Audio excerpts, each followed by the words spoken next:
Baiklah, video kali ini saya akan ceritakan pengalaman seram seorang malim gunung. Tunggu selepas ini. Assalamualaikum warahmatullahi wabarakatuh dan salam sejahtera. Selamat datang ke channel Ali Bosku. Baiklah, channel ini banyak menyediakan video-video yang menarik, jadi jangan lupa untuk subscribe dan tekan butang loceng untuk update video-video yang terbaru. Jadi guys, baru-baru ni saya dan adik saya mendaki Gunung Kinabalu. Jadi kami ada guide, guide ataupun dipanggil sebagai malim gunung. Malim gunung ni yang akan jaga kita sepanjang kita mendaki Gunung Kinabalu. Jadi malim gunung kami bernama Haris. Dia berumur lebih kurang sekitar 30-an lah. Tapi dia mempunyai pengalaman yang banyak ketika mendaki Gunung Kinabalu. Dan dia juga banyak pengalaman menyelamatkan beberapa mangsa-mangsa yang sakit, yang berada dalam kecemasan di Gunung Kinabalu. Kira dia otai lah dalam malim gunung. Jadi sepanjang perjalanan kami mendaki Gunung Kinabalu tu, kami sempat bertanyakanlah sekiranya dia ada pengalaman-pengalaman misteri sepanjang dia mendaki Gunung Kinabalu. Dia menceritakan banyak cerita-cerita misteri yang berlaku di Gunung Kinabalu. Namun ada satu kisah yang saya rasa menarik perhatian saya lah untuk berkongsi cerita dengan penonton Ali Bosku. Ceritanya begini.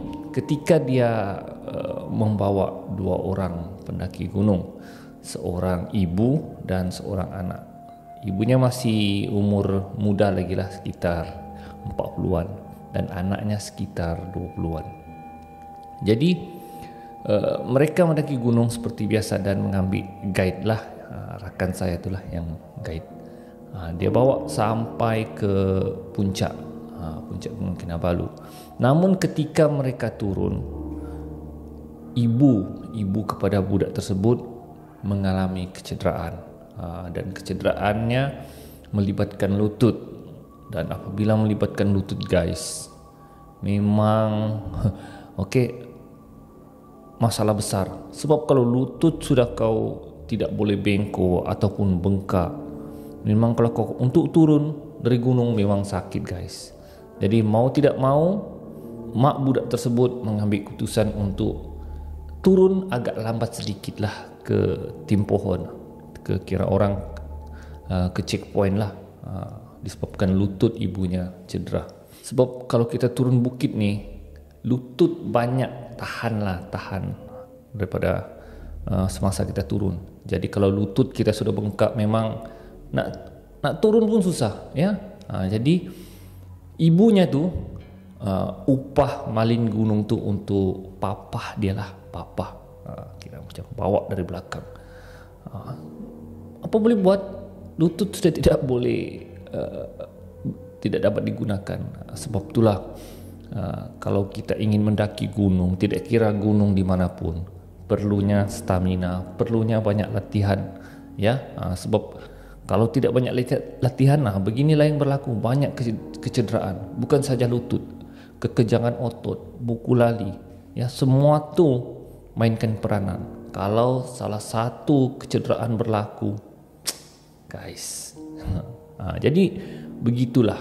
Jadi apabila si ibu ni lambat turun, maka kalau turun dari gunung sekitar 9.30, mungkin rehat sekejap 11, dan dalam keadaan cedera begitu, kau papah orang memang agak lambat. Dan kadang-kadang masa paling limit 4.30 petang lah perlu kau sampai tim pohon. Tapi kalau sudah dalam kecederaan begini, mungkin 6.30, 7.30 baru sampai.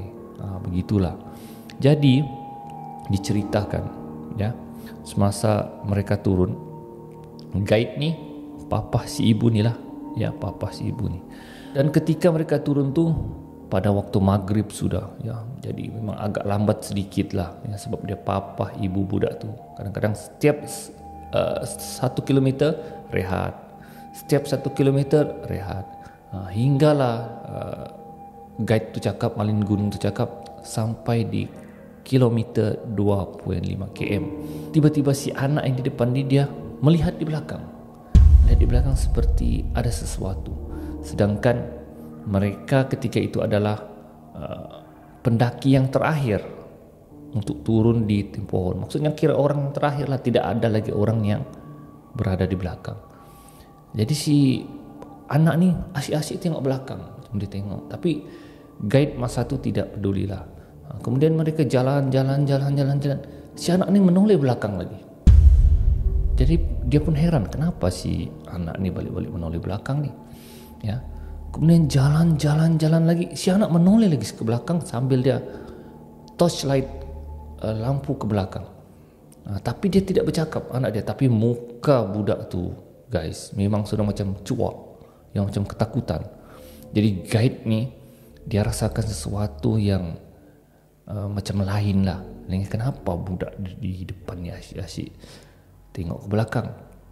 Jadi sampai ke satu pondok mereka berhenti, dan budak tu dia bertanyakan kepada guide. Dia cakap, "Bang," dia cakap, "kita siapa lagi selepas kita yang akan turun gunung ni?"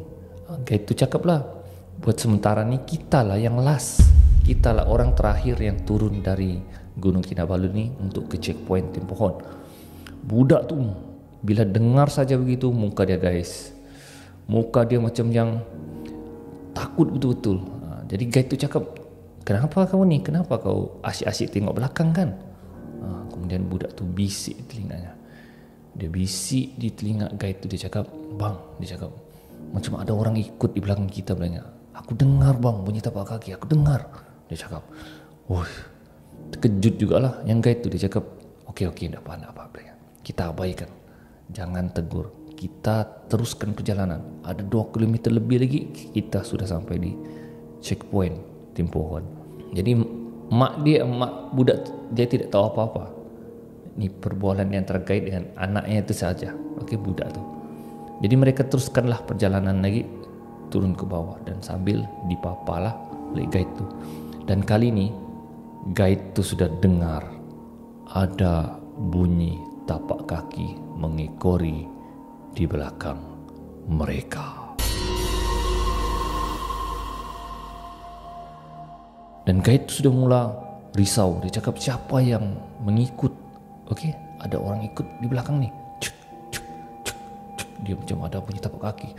Bila guide tu toleh belakang, tidak ada, tidak nampak. Dan bila mereka berhenti, bunyi tapak kaki itu pun berhenti. Jadi mereka teruskan lagi perjalanan. Bunyi tapak kaki itu semakin banyak mengikori di belakang mereka. Guys, guide itu semakin, bulu romanya semakin kembang dan jantungnya sudah mulai berdebar. Dia cakap memang ada benda yang ikut. Jadi ikut dia punya pengalaman guide ni lah, nasihat petua-petua daripada maling gunung ni. Ikut kepercayaan mereka lah. Sekiranya mereka diganggu begitu, kena nyalakan rokok. Ya, kena nyalakan rokok. Jadi guide ni pun nyalakanlah rokok. Nyalakan rokok dan isap. Tapi mak yang digendong ni dia marah. Dia cakap, "Guide," dia cakap, "apa kau ni?" Dia cakap, "Merokok-rokok. Saya tu suka ni cium bau asap rokok ni. Kau off lah dulu." Tapi guide tu tidak peduli. Ya, dia isap dan dia tinggalkan rokok tu di tepi pokok, dan mereka jalan. Dan bila dia tinggalkan rokok tu di tepi, bunyi tapak kaki yang mengekori mereka tu hilang. Dia pun rasa lega. Tapi tidak sampai 5 minit, sekali lagi bunyi tapak kaki itu masih didengari. Kali ini macam punya orang lari dari jauh, mengejar mereka.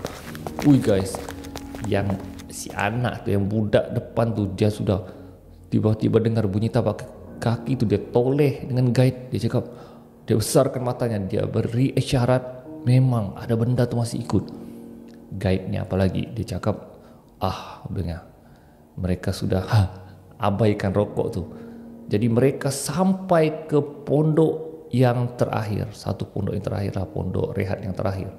Jadi di pondok rehat yang terakhir tu, Mereka berhenti sekali lagi. Tapi kali ini guide itu cakap dia nyalakan 6 batang rokok dan dia susun di kerusi.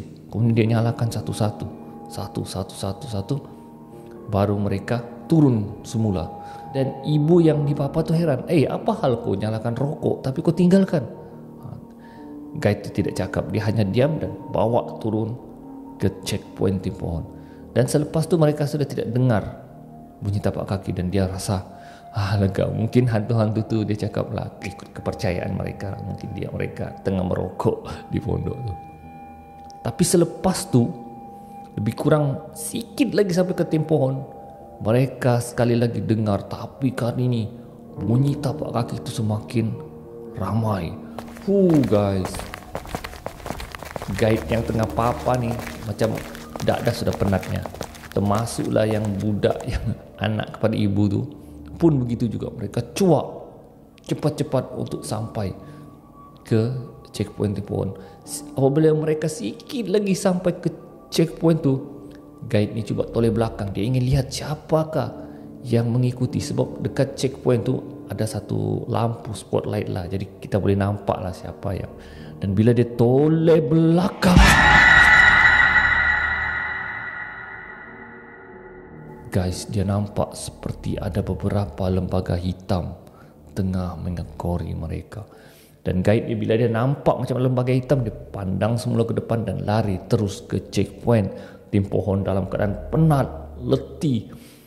Ya, walaupun maling gunung ni kata orang kuat, tapi guys kalau sudah dalam keadaan begitu, ya memang ketakutan. Dan alhamdulillah mereka akhirnya sampai ke checkpoint tim pohon untuk melapor diri. Mereka sudah sampai. Gawai ranger hutan yang menjaga gate di tim pohon tu pun terkejut. Dia cakap, "Oi Riz," dia cakap, "kenapa kau ni?" Dan diceritakanlah. Ranger hutan tu pun tahu memang betul, memang ada gangguan ni. Tapi nak pada cakap cepat-cepat bawa aunty ni dan anaknya ke office semula, dia cakap. Jadi mereka pun naik van dan pergi ke office. Dan disitulah guys, akhirnya mereka selamat. Dan pengalaman tersebut maling gunung tu tidak akan lupa. Dan dia masih rasa trauma dengan kejadian tersebut. Jadi guys, itulah dia pengalaman seram daripada maling gunung. Okay guys, jadi saya rasa cerita ni sangat, kata orang, seram ya. Dan ada banyak cerita misterinya lagi. InsyaAllah kalau ada kekuatan saya akan ceritakan lagi kepada anda. Jadi setakat ini saja kisah seram saya kali ini. InsyaAllah kita akan berjumpa lagi di video akan datang. Jadi terus beri sokongan kepada channel Ali Bosku. Jumpa lagi. Assalamualaikum.